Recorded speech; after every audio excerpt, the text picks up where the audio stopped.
नमस्कार, welcome to this channel. मैं जीतू सैकिया आपको इस चैनल में वेलकम करता हूं। आज हम बात करेंगे आयुर्वेद के जो त्रिदोष है इसके ऊपर हम बात करेंगे कि ये तीन दोष क्या है, क्या क्या तीन दोष है और इसमें होता क्या है, हमारे शरीर में क्या बदलाव होता है और किसकी वजह से ये दोष जो हमारे शरीर में दिखाई देते हैं, ये सभी जानकारी हम इस वीडियो के माध्यम से चर्चा करेंगे। अगर आप लोग कोई भी आयुर्वेदा में काम करते हैं या आयुर्वेदा को आप मानते हैं तो आपको जानना जरूरी है कि तीन दोष क्या क्या होता है। आज हम इस वीडियो के माध्यम से आपको बताने जा रहे हैं आयुर्वेदा का जो वात दोष, पित्त दोष और कफ दोष, ये तीन दोष के बारे में हम आज बात करेंगे। क्या क्या है हम विस्तार से आज देखेंगे इस वीडियो के माध्यम से। त्रिदोष जो है शरीर की उत्पत्ति, स्थिति और विनाश का कारण है अथवा शरीर के स्तंभ माने जाते हैं। आयुर्वेद के मुताबिक ये जो तीन दोष है ये आपकी पूरे शरीर का उत्पत्ति, स्थिति और विनाश का ही कारण है, ये आयुर्वेद का मानना है। इसके पश्चात शरीर को स्वस्थ बनाए रखने और रोगों को समझने एवं उनकी चिकित्सा के लिए भी त्रिदोष को समझना बहुत ही आवश्यक होता है। हमारा जो शरीर है उसको हम स्वस्थ और इन दोषों से किस तरीके से मुक्त रख सकते हैं और किस तरीके से शरीर को स्वस्थ रख सकते हैं, इसके बारे में हम आज जानेंगे इस वीडियो के माध्यम से। इन तीन दोषों का सम होने से ही शरीर स्वस्थ रहना संभव है। ये जो तीन दोष है ये आपका बिल्कुल बैलेंस में होगा तभी आपका शरीर स्वस्थ रह सकता है। परंतु जब इनकी सम अवस्था में किसी प्रकार का विकार या असंतुलन आ जाता है तो रोग जन्म ले लेता है। आपने सुना होगा किसी एक दोष में असंतुलन होने की वजह से ही हमारे शरीर में कई प्रकार की जो रोग है वो लगने लगता है। आज की हमारा जो चिकित्सा प्रणाली है रोगों को जड़ से खत्म करने की बजाय उसके लक्षणों को तुरंत आराम दिलाने में ज्यादा कारगर है। आप सबको मालूम है कोई भी एक बीमारी होता है उसका जो लक्षण है उसको दबा दिया जाता है और आपका जो रोग है वो पूरे जड़ से खत्म नहीं होता है। यही वजह है कि लोगों का रुझान आयुर्वेद की तरफ ज्यादा बढ़ रहा है। हम सबको मालूम है इसके बारे में। आयुर्वेद की मदद से आप रोगों से हमेशा के लिए छुटकारा पा सकते हैं। आयुर्वेद पद्धति में इलाज के दौरान चिकित्सक सिर्फ रोगों के लक्षण को ही नहीं देखता है बल्कि आपके मन, प्रकृति, दोष जिसमें वात, पित्त, कफ और धातुओं के स्थिति को भी ध्यान में रखा जाता है। यही वजह है कि एक रोग से पीड़ित होने के बावजूद भी अलग अलग मरीज की प्रकृति और दोष के अनुसार उनकी दवाइयाँ अलग अलग हो सकती है। आयुर्वेद में आपने देखा होगा अगर सेम रोग भी होगा, जिस व्यक्ति को हम इसके इलाज के लिए दवा देते हैं उसका उस व्यक्ति के प्रकृति को देखते हुए अलग अलग दवा हो सकता है सेम रोग के लिए भी। ये आयुर्वेद का कहना है। अब बात आती है ये जो दोष है, मन है, प्रकृति है और धातु, ये सब क्या है, आयुर्वेद में इसको क्या मानते हैं और क्या है। आज हम बात करेंगे ओनली दोषों के बारे में। सबसे पहले हम लोग दोष क्या है इसको जानते हैं। अगले आने वाले वीडियो में हम जानेंगे धातु क्या है, प्रकृति क्या है, इस तरीके का आपको सिंपल भाषा में हम समझाएंगे किस तरीके से आयुर्वेद अपने शरीर को एनालिसिस करते हैं और रोगों का पता लगाता है। ये सब हम आने वाला वीडियो में बताएंगे। लेकिन आज हम बात करेंगे त्रिदोष के बारे में। जब इलाज के लिए आप किसी भी आयुर्वेदिक चिकित्सक के पास जाते हैं तो वो कहते हैं कि आपके शरीर में वात बढ़ गया है या पित्त बढ़ जाने के कारण आपको यह समस्या हो रही है, ऐसे आपको सुनने के लिए मिलता होगा जब आप आयुर्वेद चिकित्सा के लिए किसी चिकित्सक के पास जाते हैं। लेकिन क्या कभी आपने सोचा है कि ये वात, पित्त, कफ है क्या, ये क्या है जो बढ़ जाता है जो हमारे को बीमारी का सामना करना पड़ता है। हम सबको मालूम है आयुर्वेद के मुताबिक हमारा जो शरीर है पंच तत्व से बना हुआ है, जल, पृथ्वी, आकाश, अग्नि और वायु, इससे मिलकर हमारा शरीर बना हुआ है। आयुर्वेद के अनुसार शरीर का स्वास्थ्य इन तीन चीजों पर सबसे ज्यादा निर्भर करता है, वात, पित्त और कफ। ये तीनों अगर शरीर में संतुलित अवस्था में है तो आप स्वस्थ है। अगर इनमें से किसी एक का भी संतुलन बिगड़ जाता है तो रोग उत्पन्न होने लगता है। इसी वजह से इन्हें दोष कहा गया है। इन दोषों की संख्या 3 होने के कारण इसको त्रिदोष कहा गया है। प्रत्येक दोष में ऊपर बताए गए 5 तत्वों में से 2 तत्व होते हैं और इन्हीं तत्वों से स्वभाव के आधार पर इन दोषों के लक्षण निर्धारित होते हैं। जैसे कि अगर वात दोष है आपका तो आकाश और वायु इन 2 तत्वों से मिलकर बना है वात दोष। इसके साथ साथ इन दोनों तत्वों के स्वभाव में ही गतिशीलता है तो वात के लक्षण भी गति से जुड़ा हुआ है। इन दोष के असंतुलित होने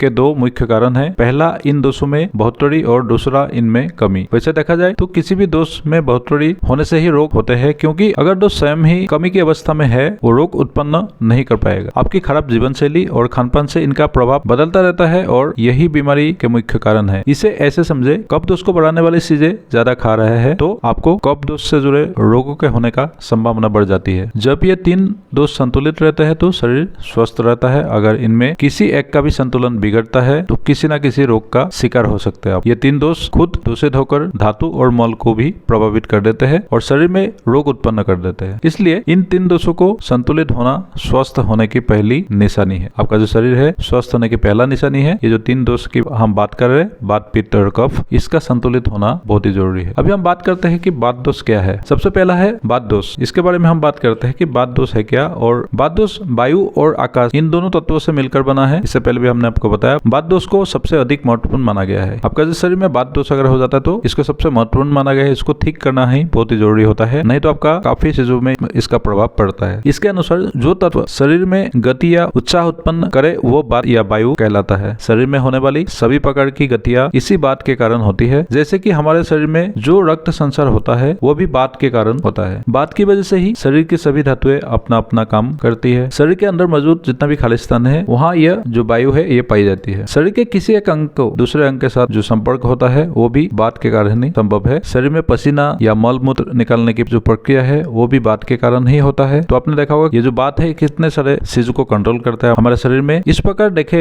आयुर्वेद के अनुसार शरीर में सभी प्रकार के रोग का मूल कारण बात ही है। जिस व्यक्ति के शरीर में बात दोष ज्यादा होता है वो बात प्रकृति वाले कहलाता है। बात के संतुलन होने से शरीर में रक्त का और मल मूत्र का प्रवाह ठीक तरह से होता है। कहने का मतलब आपका जो ब्लड सर्कुलेशन है और आपका जो मल मूत्र प्रक्रिया है ये ठीक से चलने आपका जो बात है उसको संतुलित होना जरूरी है। बात प्रकृति वाले लोगों में निम्न लक्षण पाए जाते हैं जैसे कि शरीर में रूखापन, दुबलापन, धीमी और भारी आवाज और नींद की कमी। इसके अलावा आंखें, भौड़े और जोड़े, ठोड़ी के जोड़, होठों, जीभ, सिर, हाथों और टांगों में अस्थिरता भी बात के मुख्य लक्षण है। बात अगर आपका बढ़ा हुआ है तो इस तरीके का लक्षण आपको दिखाई देता है। बात प्रकृति वाले लोगों में निर्णय लेने में जल्दीबाजी, जल्दी क्रोधित होना, छिड़ जाना, जल्दी डर जाना, बातों को जल्दी समझकर फिर भूल जाने जैसे आदतें पाई जाती है। अगला है पित्त दोष। पित्त दोष अग्नि और जल इन दो तत्वों से मिलकर बना है। तो हमने सबसे पहले बात के बारे में बात किया, अभी है पित्त दोष। पित्त शब्द का संस्कृत के तप शब्द से बना है जिसका मतलब है कि शरीर में जो तत्व या गर्मी उत्पन्न कराता है वही पित्त है। मतलब आपका जो शरीर में जो गर्मी या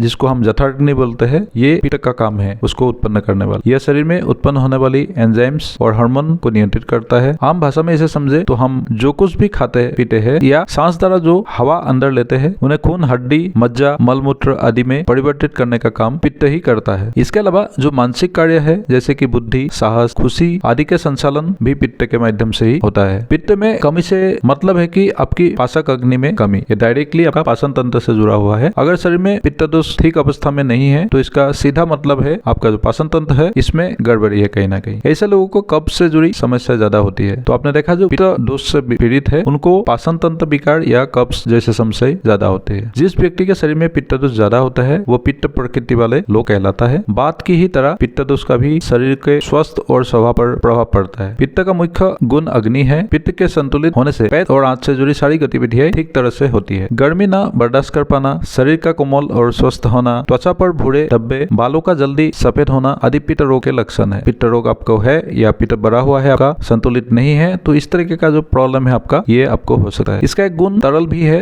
जिसकी वजह से मांसपेशियों में और हड्डियों के जोड़ों में ढीलापन, पसीना, मल और मूत्र का अधिक मात्रा में बाहर निकलने जैसे लक्षण भी आते हैं। तो आप यहाँ पे ये देख सकते हैं कि किस तरीके से आयुर्वेद एक एक चीजों को एनालिसिस करता है और अलग अलग इसको दोष नाम दिया गया है। सबसे पहले हमने बात किया बात दोषों के बारे में, इसके बाद पित्त दोष। अभी आता है कफ दोष के बारे में बात करेंगे हम। कफ दोष क्या होता है? कफ दोष जो है पृथ्वी और जल इन दोनों तत्वों से मिलकर बना है। जैसे हमने पहले बात किया था 5 तत्वों से हमारा शरीर बना है, उनमें से पृथ्वी और जल इन दोनों का मिश्रण से बना है कफ दोष। दोषों के महत्व और क्रम के अनुसार कफ तीसरे स्थान पर आता है। कफ दोष शरीर के सभी अंगों का पोषण करता है और बाकी दोनों दोष बात और पित्त को नियमित करता है। ये कफ दोष हमारे मानसिक और शारीरिक काम करने की क्षमता, रोग प्रतिरोधक क्षमता, काम शक्ति, धैर्य, क्षमा और ज्ञान आदि कफ के गुण होते हैं। कफ में मौजूद तमोभाव ही नींद का मुख्य कारण है जिसकी वजह से आपको नींद आता है और आपका जो शरीर है स्वस्थ रहता है। शरीर में अगर कफ की मात्रा में कमी आती है तो बाकी दोनों दोष अपने आप ही बढ़ने लगता है। आपका जो शरीर में कफ अगर असंतुलित है तो बाकी दोनों दोष अपने आप ही बढ़ने लग जाता है। कफ भारी, मुलायम, मधुर, स्थिर और चिपचिपा होता है, यही इसकी स्वाभाविक गुण भी है। जिस व्यक्ति के शरीर में कफ दोष ज्यादा होता है वो कफ प्रकृति वाला लोग कहलाते हैं। कफ प्रकृति वाले लोगों में निम्नलिखित लक्षण पाए जाते हैं जैसे कि उनके साल स्थिर और गंभीर होते हैं, भूख, प्यास और गर्मी कम लगना, पसीना कम आना, शरीर में वीर्य की अधिकता, जोड़ों में मजबूती और स्थिरता, शरीर में गठीलापन और शारीरिक अंगों में चिकनाहट इसके प्रमुख लक्षण है। इसके अलावा कफ प्रकृति वाले लोग सुंदर, खुशमिजाज, कोमल और गोरे रंग के होते हैं। तो ये अलग अलग दोष है और इनके क्या क्या गुण है आपने देखा। और जब आपकी ये दोष असंतुलित होता है तो आपने देखा कौन सी दोष की वजह से क्या क्या आपकी शरीर में कमी दिखने को मिलता है। तो आयुर्वेद जो है 5000 साल पुराना जो सिस्टम है ये किस तरीके से आप देख सकते हैं कि अपने शरीर को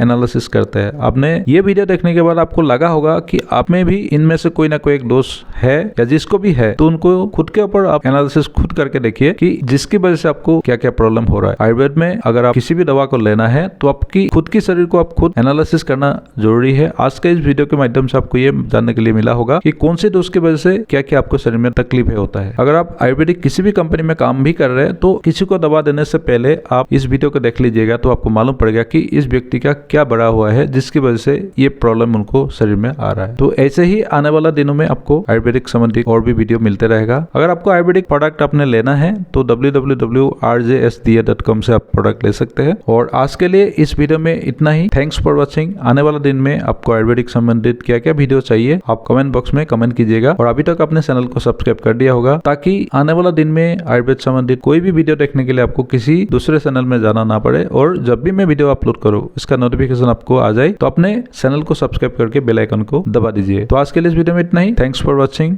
एंड जय हिंद।